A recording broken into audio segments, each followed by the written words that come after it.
recognizing that there is human suffering all over this world in the course of natural and human catastrophes.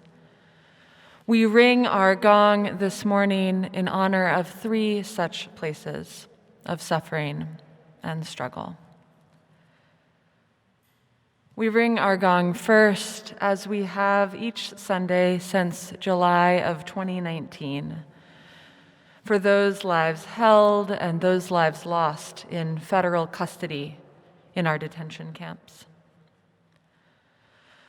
For the over 500 children now permanently separated from their families, for all people held without charges in less than transparent or humane circumstances, in this repeat of some of the most shameful chapters in our nation and our world's history of xenophobia, racism, and greed. We ring our gong 7 times for this week of 7 days in which these deeds have been done in our name. We ring our gong additionally once for the losses this week to COVID-19. This last week, 68,061 people died of COVID-19 globally. 12,699 of those in the United States alone. We hold in our hearts all of those losses and all who continue to risk their lives to provide the essential services that we collectively rely on. Those who suffer from loss of job or economic instability, those who are especially vulnerable to the disease. And we name with gratitude all who are working hard to get the vaccine produced and distributed and administered around the world. Finally, we ring our gong this morning for the protesters in Myanmar, who after more than a month of sustained civil disobedience have been met with an alarming escalation of force. This past week, 38 pro-democracy protesters were killed, with the total death count of protesters now totaling over 50. May we keep those we have named and their loved ones in our thoughts and in our prayers. And may we ease the tide of human suffering this coming week, howsoever we can.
Still the night and bright the stars, still the owl and soft the dark, still the lullaby a mother sweetly sings,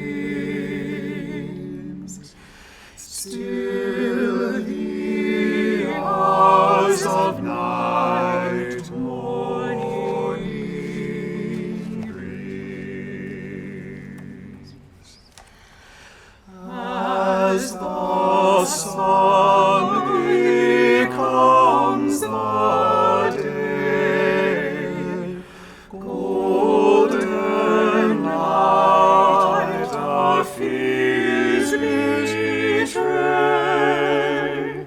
tender leaves arrive in newly green, tears of sorrow swell the rising stream. Birds their chorus raise the morning long, call to the simple truth where we as one belong. Not one voice, but many voices, not one note, but still one song. Not one dying, not one grieving, all our eyes and us to mourn. As the dead in love abide, we in love our service find, as water faithful flows to the deep. May we our merciful vigil keep. May we our merciful vigil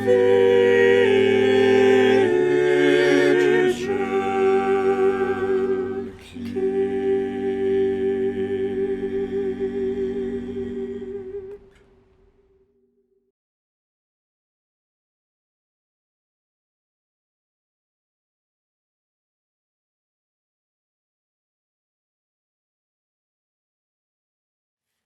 We gather in the expanse of time, the threading of generations through us, lives who looked for as much wisdom as they could find or make of a life lived with as much love and courage as they could. Handed off, they hoped, the best of what they knew and treasured, found in their bundle of years, to those who followed. We are all born babes with hands so small and soft, such little hands to be handed such magnificent burdens. The dreams, the work, the castles half built by those who came before, as fortresses and galleries they hoped to house and showcase all the treasures and the truths that they gave their lives to serve and find with grace and courage. And our unsuspecting, reflexive little baby hands closed around these things the moment we were born, to be held there until the days when, loosened by time or exhaustion or illness or age, we dropped them into the tender embrace of another life just born. In this great relay race of life.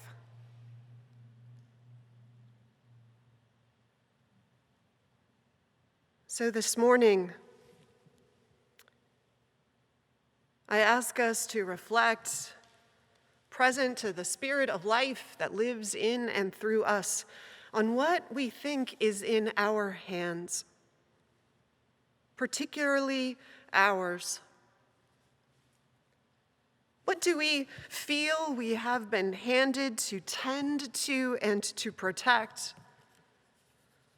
to strengthen and to carry forward, that we're passionate and adoring of, cognizant and aware of the precious sacrality of something that is ours?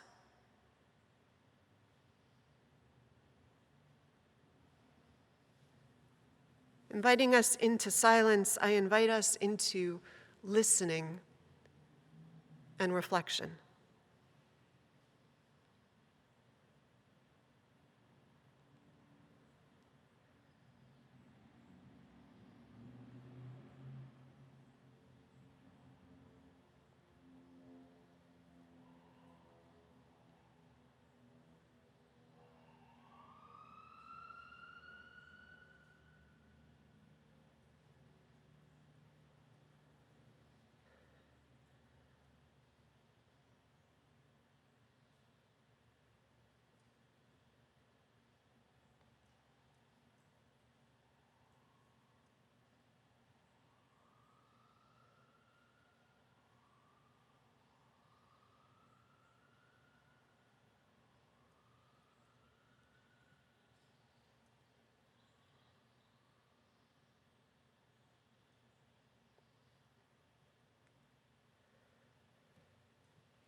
Spirit of life,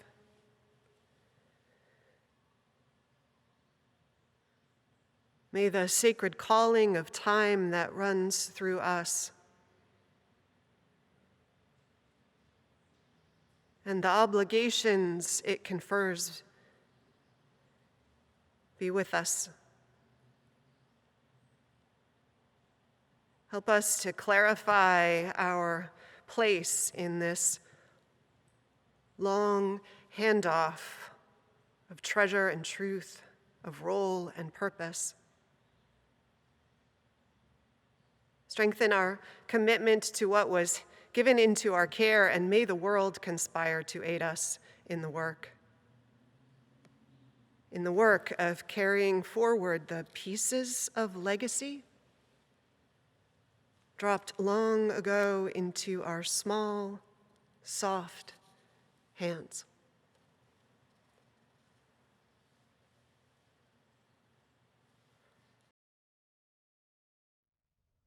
On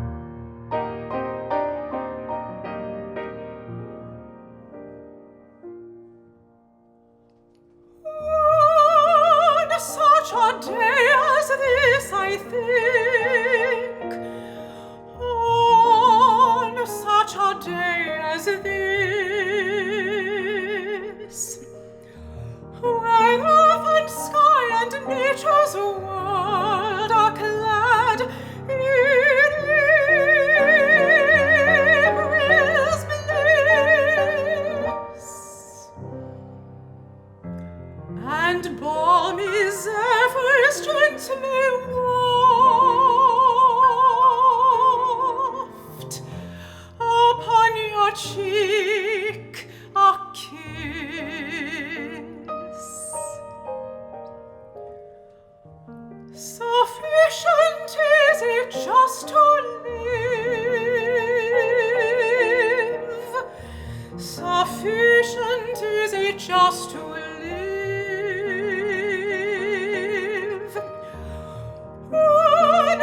such a day as this, on such a day,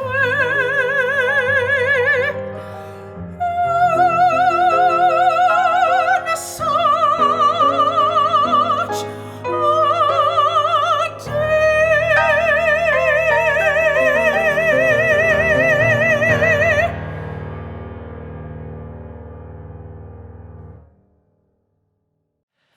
Our reading this morning is from Walking with the Wind, a memoir of the movement by John Lewis and Michael D'Orso.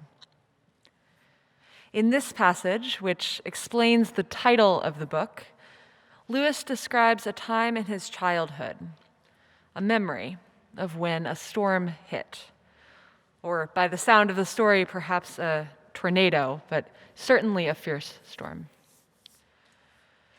He writes, "Lightning terrified me, and so did thunder. But my mother wasn't with us that particular afternoon. Aunt Seneva was the only adult around. And as the sky blackened and the wind grew stronger, she herded us all inside. Her house was not the biggest place around, and it seemed even smaller with so many children squeezed inside, small and surprisingly quiet. All of the shouting and laughter that had been going on earlier outside had stopped. The wind was howling now, and the house was starting to shake. We were scared. Even Aunt Seneva was scared. And then it got worse. Now the house was beginning to sway. The wood plank flooring beneath us began to bend. And then a corner of the room started lifting up. I couldn't believe what I was seeing. None of us could. This storm was actually pulling the house up toward the sky, with us inside it. That was when Aunt Seneva told us to clasp hands. "Line up and hold hands," she said, and we did as we were told. Then she had us walk as a group toward the corner of the room that was rising. From the kitchen to the front of the house we walked, the wind screaming outside, sheets of rain beating on the tin roof.